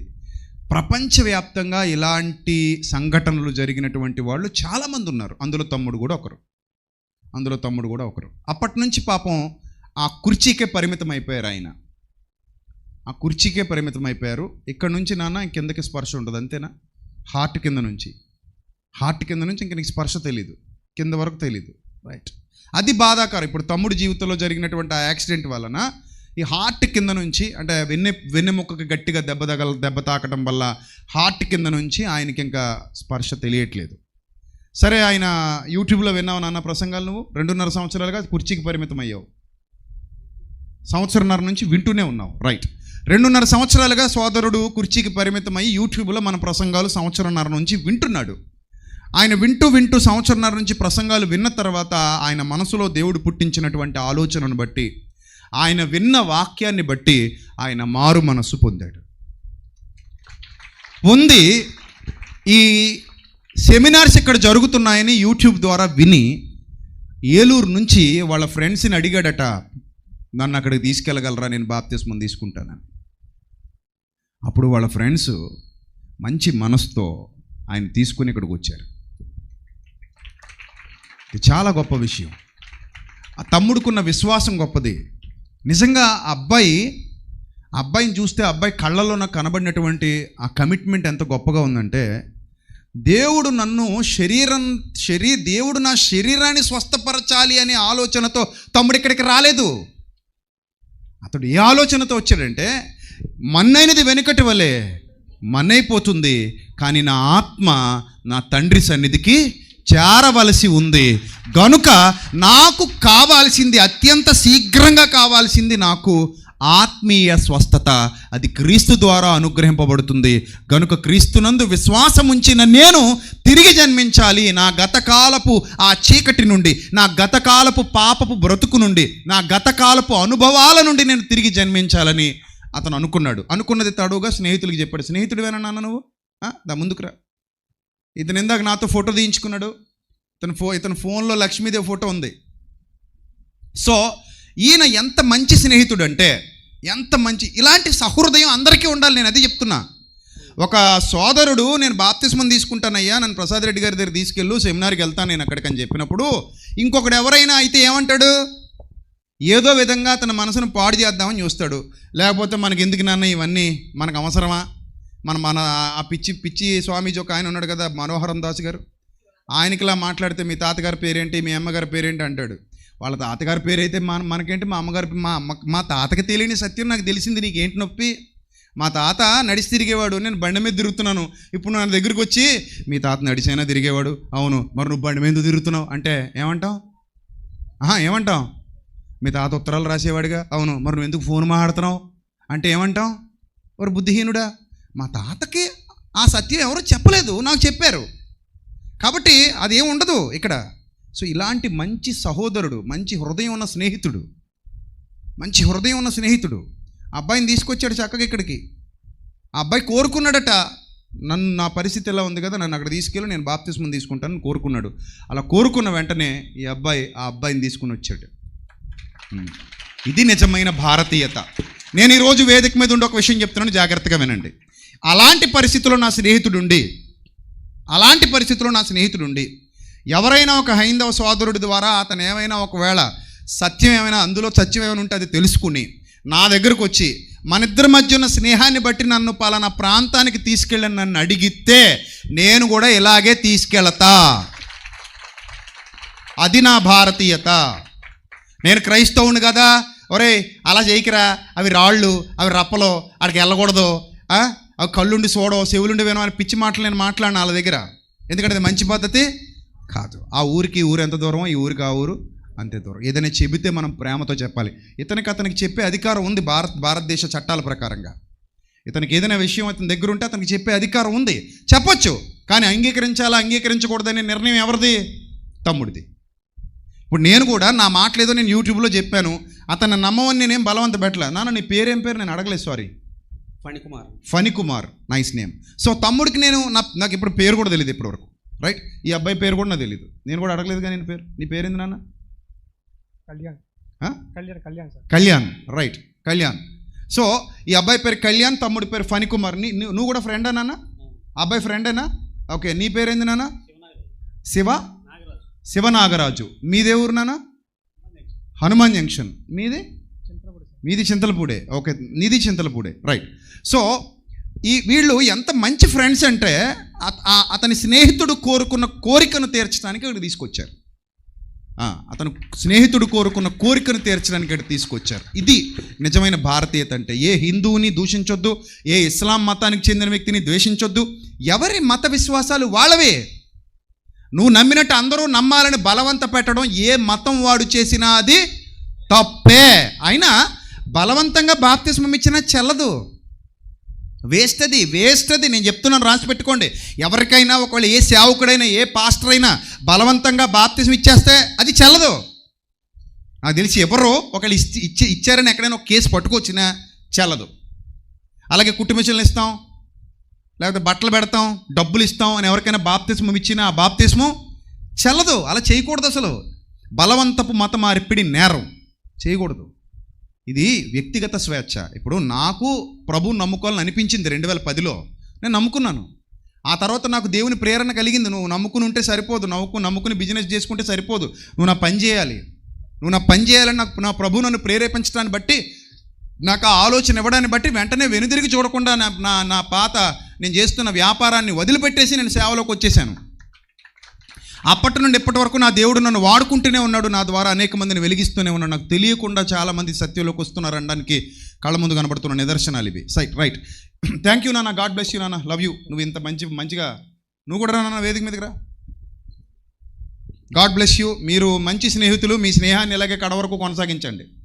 స్నేహం చాలా గొప్పది. ఆ స్నేహాన్ని ఎలాగే కడవరకు కొనసాగించండి. ఎందుకంటే మన స్నేహితుడి కోసం, మన స్నేహితుడు ఇలాంటి పరిస్థితులు ఉన్నప్పుడు ఖచ్చితంగా ఏదైనా అడిగినప్పుడు అది మనం ఖచ్చితంగా ఏం చేయాలి. That is our responsibility. మన స్నేహితుడు మనల్ని అడిగాడు, నాన్న నాకు నా ఫ్రెండ్ నన్ను అడుగుతున్నాడు, ప్లీజ్ నాకు ఈ పని చేసి పెట్టు, నేను వెళ్ళలేను. నిజమే కదా, తమ్ముడు పాపం ఇక్కడ నుంచి ఏం పని చేయదు. స్పైనల్ కార్డ్ ఎంత విలువైంది ఇప్పుడు అర్థమవుతుందా? వెన్నెముక ఎంత విలువైనదో. బైక్ యాక్సిడెంట్ నాన్న నీకు జరిగింది? బైక్ మించి పడిపోయావా? ఎక్కడ అంటే ఏదైనా గుద్దేసిందా? ఏమీ గుద్దలేదండి. నీ అంత సత్తుపల్లి నుంచి వస్తా ఉంటే నిద్రలేక అట్లా అయ్యో పడిపోయావు. రైట్. సరే, గాడ్ బ్లెస్ యూ నాన్న. ఇతను మరో స్నేహితుడు, శివ కదా, శివనాగరాజ్ అనే స్నేహితుడు. ఈ స్నేహితులిద్దరూ కలిసి ఆ అబ్బాయిని ఇక్కడ తీసుకొచ్చారు. సో అలాంటి పరిస్థితుల్లో తను కూడా బాప్తిస్మం పొందుతున్నాడు. ఇప్పుడు చెప్తున్నాను నాన్న, ఫనీ నీకు, బాప్తిస్మం అంటే అర్థం మన గత కాలంలో జరిగిన ప్రతి తప్పు నుండి ప్రభు మనల్ని విడిపిస్తానని వాగ్దానం చేశాడు. బైబిల్ చట్ట ప్రకారంగా ఇది నీకు అనుగ్రహింపబడే పాప క్షమాపణ యేసుక్రీస్తు ఇస్తాడు. లోకంలో రకరకాల విశ్వాసాలు ఉన్నాయి, నేను వాటిని కాదనట్లేదు. కానీ బైబిల్ విశ్వాసాల ప్రకారంగా నీ జీవితంలో ఏదైతే జరిగిందో, నేను ఒక క్రైస్తవ సువార్థికుడిగా చెప్తున్నాను. ఆల్రెడీ నువ్వు వినే వచ్చావు, నీకేం కొత్త కాదు ఇది, ఆల్రెడీ యూట్యూబ్లో వినే వచ్చానని చెప్తున్నావు. కాబట్టి ఒక క్రైస్తవ సువార్థికుడిగా నీకు చెప్తున్నాను నాన్న, నువ్వు ఏదైతే వాక్యం విన్నావో ఆ వాక్యంలో నేను ఏదైతే బోధించానో అది సత్యం. బైబిల్ ప్రకారంగా యేసుక్రీస్తు నీతిమంతుడు, యేసుక్రీస్తు పరిశుద్ధుడు, యేసుక్రీస్తు ఏ పాపము ఎన్నడూ చెయ్యనివాడు. ఆయన పరిశుద్ధత, ఆయన పవిత్రత, పాపి కొరకు ఆయన ప్రాణం పెట్టడానికి దిగి వచ్చి తన ప్రేమను ప్రపంచానికి పంచాడు. ఎవరిని త్రోసివేయలేదు. ఈ పాపులైన వారందరూ పరిశుద్ధులుగా మారితే, మారు మనస్సు పొందితే, నా పరిశుద్ధతని ఐశ్వర్యాన్ని మీకు ఇచ్చి మిమ్మల్ని కూడా నాతో పాటు నిత్య జీవానికి తీసుకెళ్తానని వాగ్దానం చేశాడు. ఇస్లాం వారు కానివ్వు, హైందవులు కానివ్వు, బుద్ధులు కానివ్వండి, జైనులు కానివ్వండి, సిక్కు మతానికి చెందిన వారు కానివ్వండి, ఆయా విశ్వాసాలు కలిగి ఉన్నారు. మన క్రైస్తవ విశ్వాసం ఏమిటంటే యేసుక్రీస్తు ద్వారా నిత్య జీవం లభిస్తుంది. ప్రతి మనిషికి మరణం తప్పదు. మరణం తర్వాత కూడా జీవితం ఉంది, అది నిత్య జీవితం. అక్కడ యుగయుగాలు నిత్య జీవితంలో తండ్రితో ఆనందించడానికి క్రీస్తు మనకు వాగ్దానం చేశాడు. నాతో కూడా మీరు ఉండునట్లు మిమ్మల్ని నాతో కూడా నేను తీసుకొని వెళతానని వాగ్దానం చేశాడు. నాన్న ఒక పాయింట్ నేను చెప్తాను. నీ శరీరానికి ప్రభు స్వస్థత ఇస్తాడా ఇవ్వడా నాకు తెలియదు. ఆయన చిత్తమైతే నిన్ను లేపచ్చు, ఆయన చిత్తమైతే నీ శరీరాన్ని మరలా బాగు చేయొచ్చు. అది ఆయనకు అసాధ్యమేమీ కాదు. కానీ బైబిల్ గ్రంథంలో కొన్ని విషయాలు ఉన్నాయి. లాజర్ అనే వ్యక్తికి చివరిదాకా స్వస్థత ఇవ్వాల, ఆయన్ని పరీక్షించాడు. పరలోకంలో వెంటనే పరదేశులు అబ్రహాము రొమ్మును అనుకునే భాగ్యాన్ని కల్పించాడు. అలాగే కొంతమంది జీవితాల్లో స్వస్థత కూడా ఇచ్చాడు. అలా నా ప్రభువు నిన్ను లేపగల సమర్థుడే, నేను కాదని నేను చెప్పట్లా. ఆయన ఒక గొప్ప అద్భుతాన్ని నీ జీవితంలో జరిగించి, ఒక గొప్ప మిరాకిల్ నీ జీవితంలో జరిగించి, నీ విశ్వాసాన్ని బట్టి మరలా నీ కాళ్ళు నీకు ఇవ్వగల సమర్థుడే. ఒకవేళ ఇస్తే నువ్వు ఇంకా గొప్ప సాక్షిగా దేవుని పనిలో వాడబడతావు. ఇవ్వకపోయినా నువ్వు ఆయనకి సాక్షివే. ఇవ్వకపోయినా నువ్వు ఆయనకి సాక్షివే. రాత్రి ఒక చక్కటి సందేశాన్ని చెప్పాను నేను. నువ్వు రాత్రి సందేశం వినాలి ఈరోజు. ఆ ఇంటికి వెళ్ళిన తర్వాత అయినా వినాలి. రాత్రి మాట్లాడింది అందులో నేను చెప్పాను, కాళ్ళు పోయిన వాళ్ళు ఎన్ని విజయాలు సాధించారో, కుర్చీలకు పరిమితమైన వాళ్ళు ఎన్ని విజయాలు సాధించారో, 2 చేతులు లేని వాళ్ళు ఎన్ని విజయాలు సాధించారో, కళ్ళు చెవులు నోరు లేని వాళ్ళు ఎన్ని విజయాలు సాధించారో రాత్రి ఇదే వేదిక మీద నేను మాట్లాడాను. చాలామంది ఇన్స్పైర్ అయ్యారు. సో ఇప్పుడు కూడా అదే చెబుతున్నాను, నిజంగా నువ్వు సత్య సంబంధమైన విశ్వాసాన్ని కలిగి ఉన్నావు కాబట్టి మొదట నీకు అనుగ్రహింపబడేది పాపక్షమాపణ. ఈ రోజుతో నీ ప్రతి పాపం క్రీస్తు రక్తంలో కడిగివేయబడుతుంది. నువ్వు శుద్ధుడు అవుతున్నావు. శుద్ధుడు అయిన తర్వాత ఎప్పుడు మరణం నీ దగ్గరకు వచ్చినా ఖచ్చితంగా క్రీస్తు అడ్డుపడ్డాడు గనుక, క్రీస్తునందు నువ్వు విశ్వాసం ఉంచావు గనుక, he is the guarantee of your life. Yesu ప్రభు నీ జీవితానికి గ్యారంటీ. నీ జీవితానికి గ్యారంటీ నేను చెప్తున్నా. ఇది కొందరు నమ్మొచ్చు, కొందరు నమ్మకపోవచ్చు, అది వాళ్ళ ఇష్టం, నేను కాదని అనట్లేదు. కానీ నేను నమ్ముతున్నాను, నువ్వు కూడా నమ్ముతున్నావు. నిజమైన లైఫ్ ఇన్సూరెన్స్ మన యేసుక్రీస్తు మనకి ఇచ్చాడు ఆత్మకి. సో కాబట్టి నాకు భయం లేదు, మరణ భయం లేదు. మరణములో నుండి ఆయన యందు విశ్వాసం ఉంచిన వాడు జీవములోనికి దాటి ఉన్నాడు. ఇది మత మార్పిడి కాదు. మరలా చెప్తున్నా, ఫనీ తమ్ముడు ఇప్పటి వరకు నాకు తెలియదు, శివ తమ్ముడు నాకు ఇప్పటి వరకు తెలియదు, కళ్యాణ్ తమ్ముడు ఇప్పటి వరకు నాకు తెలియదు. వాళ్ళు ఇప్పుడు ఇందాక వచ్చి, ఈ తమ్ముడు ఇందాక నేను లోపల ఉండగా వచ్చి అన్న ఒక ఫోటో అన్నాడు. ఎవరు నాన్న నువ్వంటే, తను తీసుకొచ్చాను కదన్నా, వాళ్ళ ఫ్రెండ్ అన్న, ఐఎమ్ హిందూ అని చెప్పాడు. I love you my dear brother అని చెప్పి ఇతనికి నేను ఫోటో ఇచ్చాను. లోపలికి వచ్చి నాతో ఫోటో తీసుకున్నాడు. సో ఈ తమ్ముడు కూడా. సో కాబట్టి వీళ్ళ స్నేహాన్ని బట్టి అతను వచ్చాడు. అతనితో పాటు మీరందరూ విన్నారా? మీకు అర్థమైందా అసలు విషయం? మీకు అందరికీ అర్థమైందా? సో ఈ బాప్తిస్మం అనేది రోగాలు తగ్గించడానికి కాదు. ఎవరో చెప్పినట్టు బాప్తిస్మం తీసుకుంటే రోగాలు ఏం తగ్గిపోవు. కిడ్నీ నొప్పులు, కాళ్ళు నొప్పులు, కీళ్ళ నొప్పులు, షుగర్లో, బీపీలు బతుకున్నంతకాలం ఇవి వస్తానే ఉంటాయి. చెప్పేటోళ్ళు కూడా వస్తాయి ఇవి. అవి చెప్పేటోళ్ళు కూడా వస్తాయి, అవి చెప్పేటోళ్ళు కూడా చచ్చిపోతారు. ఎవరైనా చావాల్సిందే. కొంచెం వాడాలి, మనం జ్ఞానం సంపాదించుకోవాలి. అసలు ఇక్కడ రోగం లేని వాళ్ళు ఎవరు లేరు. పాస్టర్లకు కూడా రోగాలు ఉన్నాయి. అదిగో గొప్ప దైవ సేవకులు కూర్చున్నారు అక్కడ, వాళ్ళకు కూడా ఏమున్నాయి? రోగాలు ఉన్నాయి. అసలు ఎలీషా గారు దేంతో చచ్చిపోయారట? చెప్పండి, ఏంతో చచ్చిపోయారు? ఆయన రోగం వల్లైనా చచ్చిపోయారు. ఎలీషా గారు రోగం వచ్చి మృతి చెందారు ఆయన. మా గిడియనుకున్న ఏ వ్యాధులు, మా జడ్సన్ అంకుల్కున్న షుగర్ ఉంది. సో అలాగా షుగర్లో బీపీలు ఉన్నాయి ఒక్కొక్కరికి. అంకుల్ షుగరే కదా మనకి, షుగర్ ఫ్యాక్టరీ ఉంది. అక్కడ మా అన్నయ్య ఉన్నాడు, మా సొంత అన్నయ్య, ఆయనకి షుగర్ ఫ్యాక్టరీ ఉంది, బీపీ ఫ్యాక్టరీ ఉంది, 2 ఉన్నాయి. ప్రస్తుతానికి నాకు లేవు కానీ రావచ్చు, ఏదో ఫ్యాక్టరీ పెట్టుకోవచ్చు నేను కూడా. సో కాబట్టి ఈ వ్యాధుల కోసం మనం దేవుణ్ణి ఆరాధించడం, వ్యాధులు తగ్గటం కోసం దేవుణ్ణి ఆశ్రయించడం కాదు బైబిల్ బోధ. బైబిల్ చాలా స్పష్టంగా చెప్పింది సత్యవాక్యం. ఆ వాక్యం ఏమిటంటే, మానవుడా నీ ఆత్మను రక్షించుకోవడానికి క్రీస్తునందు విశ్వాసం ఉంచుట ద్వారా నీ ఆత్మ ఏమవుతుంది? రక్షింపబడుతుంది. మరణం ఎప్పుడు సంభవించునో ఎవరు ఎరుగరు. మీరు ఎంతలో కనబడి అంతలో మాయమైపోయే ఆవిరి వంటి వారు గనుక పరిశుద్ధుడైన క్రీస్తునందు విశ్వాసం ఉంచండి. గుడ్డివాడికి త్రోవ చూపలేడు. ఒక పాపి మరొక పాపిని రక్షించలేడు. కానీ పరిశుద్ధుడైన క్రీస్తు నీ కొరకు నా కొరకు ప్రాణం పెట్టి 2000 సంవత్సరాల క్రిందట స్థాపించిన రాజ్యంలోనికి మనం వెళ్ళడం ద్వారా ఆ నిత్య జీవితాన్ని ఉచితంగా సంపాదించుకోగలుగుతాం. ఇది దేవుని వాగ్దానం, మానవుని వాగ్దానం కాదు. దాని కొరకు నేను సువార్త ప్రకటిస్తున్నాను. సిలువ వేయబడిన క్రీస్తును ప్రకటిస్తున్నాను నేను. సిలువ వేయబడిన క్రీస్తును, సత్య సువార్తను ప్రకటిస్తున్నాను నేను. ఎక్కడ నా నోటి వెంట ఒక్క అసత్యపు మాట చచ్చినా రాదు. నేను చావాలేమో కానీ చచ్చినా రాదు.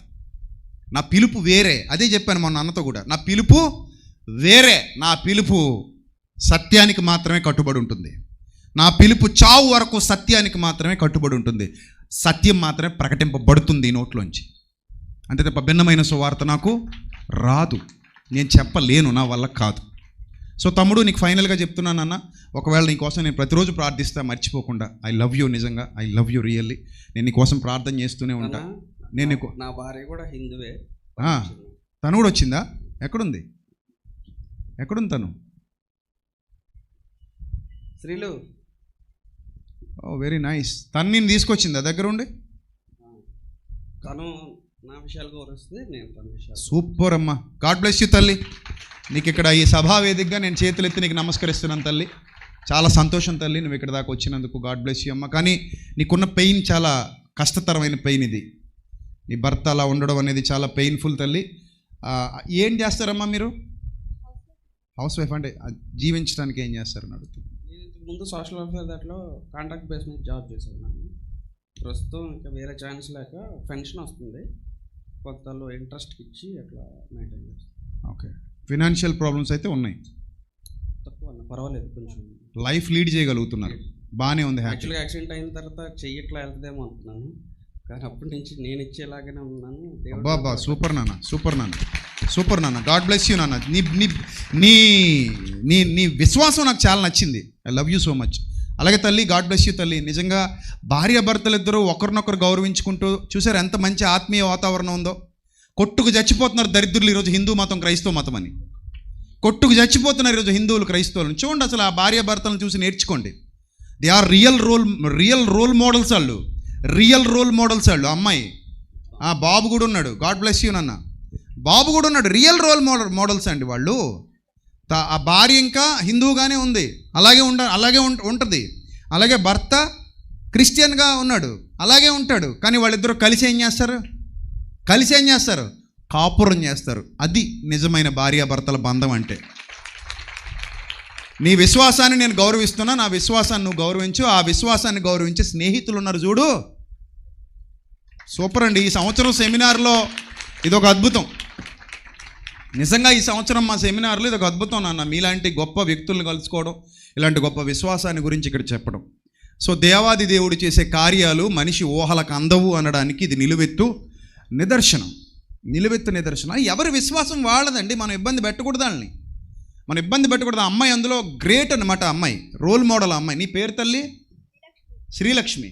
నైస్ నేమ్ తల్లి. శ్రీలక్ష్మి రోల్ మోడల్ అనమాట చాలా మందికి ఈ విషయంలో. తన భర్త బాప్తిస్మం తీసుకుంటానని అడిగితే స్నేహితులను వెంట పెట్టుకుని, బిడ్డను వెంట పెట్టుకుని, ఫ్యామిలీ మొత్తం వచ్చి ఇక్కడ నిలబడ్డారంటే మధ్యాహ్నం అనగా వచ్చారు వాళ్ళు. భోజనం చేశారా తల్లి? తినలేదా? చేశారుగా? చేశాను. నిజం చెప్పండి. తిన్నా సార్. Okay, nice. భోజనం చేశారు. నేను అక్కడ చెప్పేసి వెళ్ళిపోయాను, భోజనం చేసేయండి అన్న, వీళ్ళకి భోజనం పెట్టేయండి అని చెప్పేసి నేను వెళ్ళిపోయాను లోపలికి. సో అప్పటి నుంచి ఇక్కడే ఉన్నారు, బాప్తిస్మం తీసుకుని వెళ్ళిపోతాం అన్నారు. సో ఈ విధంగా వాళ్ళు ఇక్కడికి వచ్చి మనకు సాక్ష్యం ఇవ్వడానికి, మీలో చాలామంది కనువిప్పు కలిగించడానికి దేవుడు వాళ్ళని ఇక్కడికి నడిపించుంటాడు.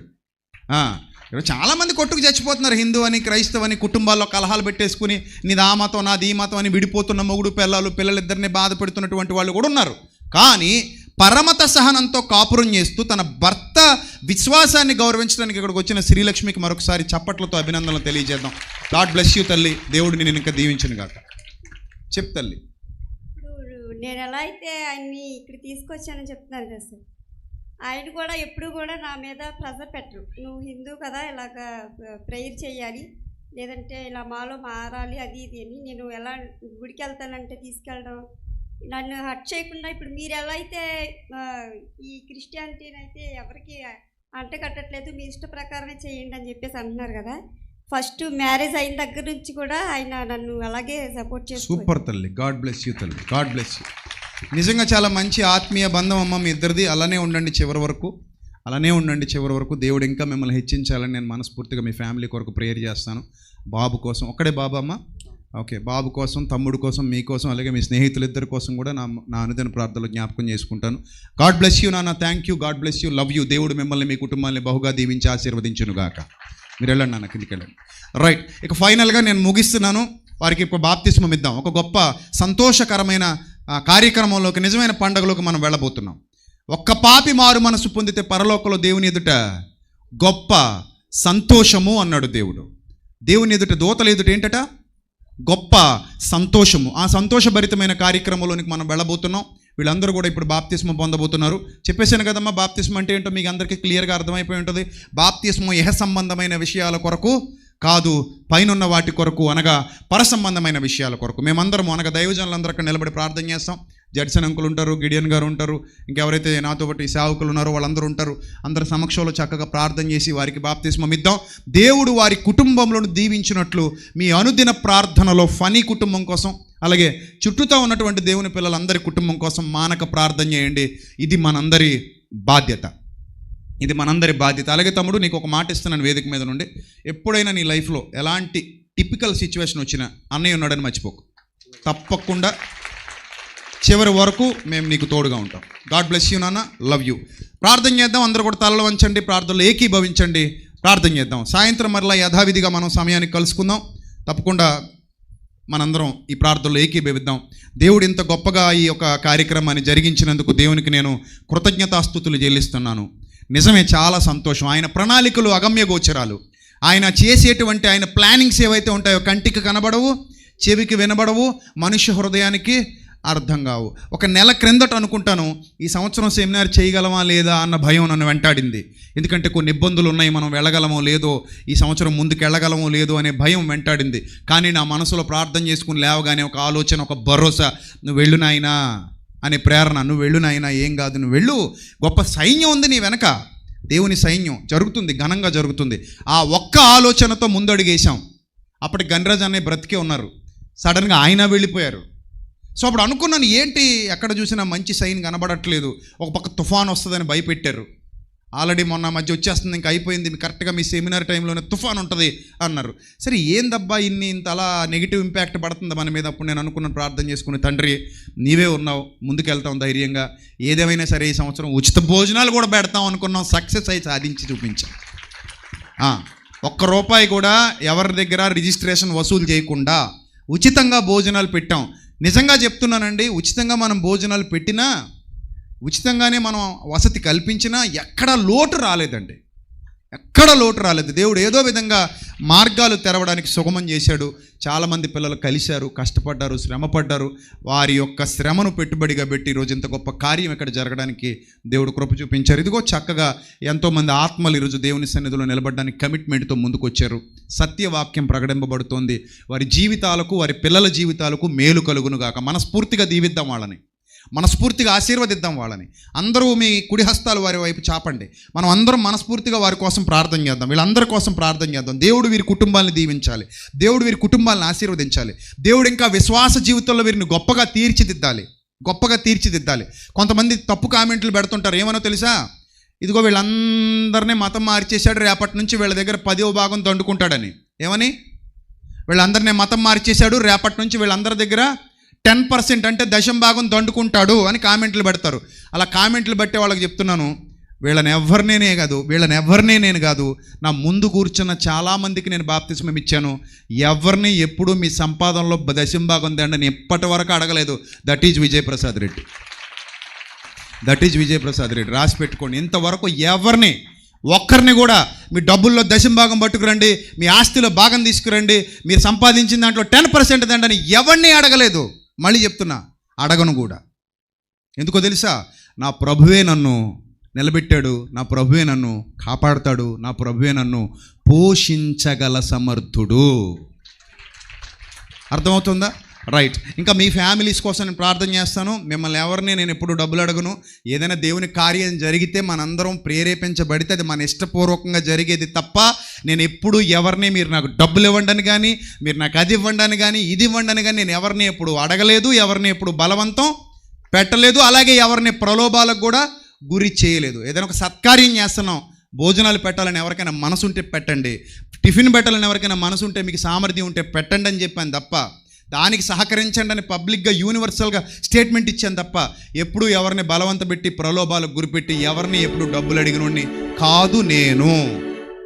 ఈ విషయం అందరికీ తెలుసు, అయినా కూడా పబ్లిక్ స్టేట్మెంట్ ఇస్తున్నాను లైవ్లో.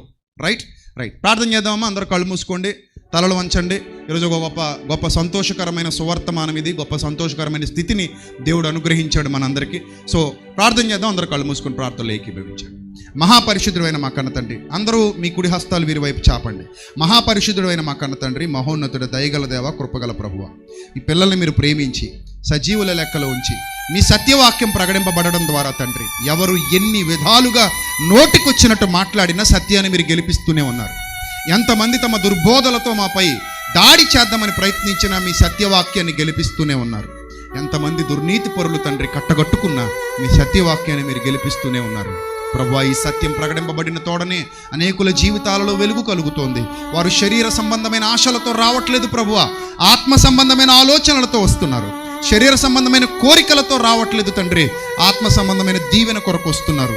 అలా ఆత్మ సంబంధులుగా సత్య వాక్య ప్రకాశము చేత వెలిగింపబడుటకు, సత్యవాక్యము చేత దీవించబడుటకు, నిత్య జీవాన్ని స్వతంత్రించుకొనుటకు మీ కుమారుడైన క్రీస్తు ద్వారా మీరు అనుగ్రహించినటువంటి ఆ దివ్యమైన మహాసంపదను వారసులుగా ఆ దివ్యమైన మహాసంపదను సొంతం చేసుకోవడానికి మీ బిడ్డలకు మీరు ఇచ్చినటువంటి గొప్ప భాగ్యాన్ని బట్టి స్తోత్రం తండ్రి. ముఖ్యంగా ఇక్కడ ఉన్న తమ్ముళ్లను, చెల్లెమ్మలను జ్ఞాపకం చేసుకోండి. వారి కుటుంబాన్ని దీవించండి, వారికి ఇచ్చిన గర్భఫలాలను దీవించండి. వారు మారు మనసు పొంది సత్యంలోనికి అడుగు పెడుతూ ఉండగా దుష్టుడు ఏ విధంగా వారి కుటుంబాన్ని శోధించకుండా కాపాడండి. ప్రభా, ఈరోజు మీ సన్నిధిలో నిలువబడి అడుగుతున్నాను తండ్రి, మీ చిత్తమైతే ఫనీ తమ్ముని నిలబెట్టండి ప్రభా. మరలా అతనికి పూర్వ వైభవాన్ని దయచేయండి. మరలా అతని వెన్నెముకను సరిచేయండి తండ్రి. మీ శక్తి చేత, మీ బలము చేత మీ బిడ్డను కాపాడండి. మీకు అసాధ్యమైనది ఏదీ లేదు తండ్రి. ప్రభువా, మీ కొరకు ఒక గొప్ప సాక్షిగా మీ బిడ్డను వాడుకోమని వేడుకుంటున్నాను తండ్రి. ప్రభు, విశ్వాసముతో అడుగుతున్నాం ప్రభు, మీ చిత్తమే సిద్ధించును కాక. అయినను మా చిత్తము కాదు. ఎవరి జీవితంలో మీ ప్రణాళికలు, ఎవరి జీవితం పట్ల ఎలా ఉన్నాయో మాకు తెలీదు తండ్రి. కానీ ప్రభా, బిడ్డ అయితే మీ ద్వారా ఆత్మరక్షణ మాత్రమే పొందాలని ఇక్కడికి వచ్చాడు. శరీర సంబంధమైన ఏ ఆలోచన బిడ్డకు లేదు. మీరు ఎలా నడిపిస్తే అలా నడవాలని ఆలోచిస్తూ ఉన్నాడు. కాపాడండి. శ్రీలక్ష్మిని జ్ఞాపకం చేసుకోండి, ఇచ్చిన బిడ్డ జ్ఞాపకం చేసుకోండి, స్నేహితులు ఇరువురిని జ్ఞాపకం చేసుకోండి. శివ, కళ్యాణ్, వాళ్ళకి ఇచ్చిన మంచి మనస్సును బట్టి స్తోత్రం తండ్రి. వారు హిందూ సోదరులు అయినప్పటికీ ప్రభువా, అతని స్నేహితుడు క్రైస్తవుడుగా తన విశ్వాసాన్ని బట్టి బాప్తిస్మం పొందడానికి సిద్ధపడ్డప్పుడు వాళ్ళిరువురు చేసినటువంటి సహాయాన్ని బట్టి ఆ బిడ్డలిద్దరిని దీవించండి, ఆశీర్వదించండి. అలాగే ఇక్కడ ఎవరైతే బాప్తిస్మం పొందడానికి సిద్ధపడ్డారో వాళ్ళందరినీ దీవించండి. మీ కృపలో వర్ధిల్లింపచేయండి. మీ సహాయ సహకారాలు అనుగ్రహించండి. మీ సన్నిధి కాంతి తోడుగా ఉంచండి. ఇది మత మార్పిడి కాదు, మనసు మారడం ద్వారా నిత్య జీవాన్ని స్వతంత్రించుకోవడానికి మీ బిడ్డలు సిద్ధపడుట అని గ్రహించి వారు తమ జీవితాలను మీకు సమర్పించుకొనుచూ ఉండగా వారి జీవితాలలో గొప్ప వెలుగులు నింపమని, గొప్ప ఉదయాన్ని వారి బ్రతుకులలోనికి దయచేయమని ప్రభువా, మీరే వారి జీవితాలలోనికి ప్రవేశించి వారికి కావలసిన సమస్తాన్ని సమకూర్చి మీ నీతిని, మీ రాజ్యాన్ని వెతుకుతున్న క్రమంలో అప్పుడు అవన్నీ మీకు అనుగ్రహింపబడినని మీరు ఏదైతే వాగ్దానం చేశారో ఆ వాగ్దానాన్ని మీ బిడ్డల పట్ల నెరవేర్చమని, ఘనత, మహిమ, ప్రభావములు మీకు మాత్రమే చెల్లిస్తూ రాత్రికి జరగబోయే కార్యక్రమాన్ని కూడా ఘనంగా మీ నామానికి మహిమకరంగా జరిగించమని వేడుకుంటూ యేసుక్రీస్తు నామంలో ఈ ప్రార్థన మనవులు సమర్పించి మీ యొద్ద నుండి జవాబు పొందుకుంటున్నాం మా కన్న తండ్రి. ఆమేన్. మన తండ్రి అయిన దేవుని ప్రేమ, కుమారుడు మన రక్షకుడైన క్రీస్తు యేసు వారి శాశ్వతమైన కృప, మనందరి ఆదరణకర్త అయిన పరిశుద్ధాత్మని అన్యోన్య సహవాసం కూడిన మనకు, ఆయనను ప్రేమిస్తూ ఆయన కొరకు బ్రతుకుతున్న యథార్థవంతులైన పిల్లలకు, అలాగే ఇక్కడకొచ్చి బాప్తిస్మం పొందడానికి సిద్ధపడినటువంటి బిడ్డలందరికీ సదాకాలము తోడేండి నడిపించునుగాక. ఆమేన్. అందరికీ వందనాలు. May Lord bless you all, love you all. సాయంత్రం చివరి సభ, ముగింపు సభ. మీరు కన్నీళ్ళు పెట్టుకున్న అదే ముగింపు సభ. సో కాబట్టి సాయంత్రం మరలా కలుసుకుందాం. తప్పకుండా 6:30కే కార్యక్రమం ప్రారంభం అయిపోతుంది. So time to time maintain చేద్దాం. సాయంత్రం వెళ్ళిపోయే వాళ్ళు ఉంటారు కాబట్టి త్వరగా వాళ్ళ గృహాలకు వెళ్ళాలి కాబట్టి మనం 9 లోపే కార్యక్రమం ముగించేసుకోవాలి. సో ఖచ్చితంగా టైం టు టైం అన్నీ మెయింటైన్ చేయాలి. First message, second message, everything ఆ టైం లోపల అయిపోవడానికి ప్రయత్నం చేద్దాం. 6 గంటల నుంచే ఇక్కడ పాటలు మొదలైపోతాయి. ఎవరైనా పాటలు పాడాలనుకునే వాళ్ళు ఉంటే వేదిక మీదకి వచ్చి 6 గంటల నుంచే పాడండి. టీం అంతటికి చెప్తున్నాను, సౌండ్, ఆర్కెస్ట్రా, తర్వాత టెక్నికల్ టీమ్, ఎవ్రీథింగ్, ప్రతి ఒక్కరూ 6 నుంచే ఇక్కడ అవైలబుల్గా ఉండాలి. అలాగే బాప్తిస్మ కార్యక్రమానికి ఇప్పుడు వెళ్ళబోతున్నాం. ఎవరైనా ఒకవేళ వచ్చి చూసేవాళ్ళు ఉంటే చూడండి, ప్రార్థించే వాళ్ళు ఉంటే ప్రార్థించండి. తదుపరి మిగిలిన వాళ్ళందరూ కూడా మీ కార్యక్రమాలు పూర్తి చేసుకుని సాయంత్రానికి సిద్ధపడండి. అలాగే ఎవరైనా ఫీడ్బ్యాక్ ఇచ్చేవాళ్ళు ఉన్నా కూడా టీం సిద్ధంగా ఉన్నారు, వాళ్ళతో మీరు మాట్లాడితే వాళ్ళు రికార్డ్ చేసుకుంటారు. సో ఆ విషయంలో కూడా స్టాల్ దగ్గర మీరు వాళ్ళను సంప్రదించవచ్చు. God bless you all, love you all. Thank you. God bless you. Thank you.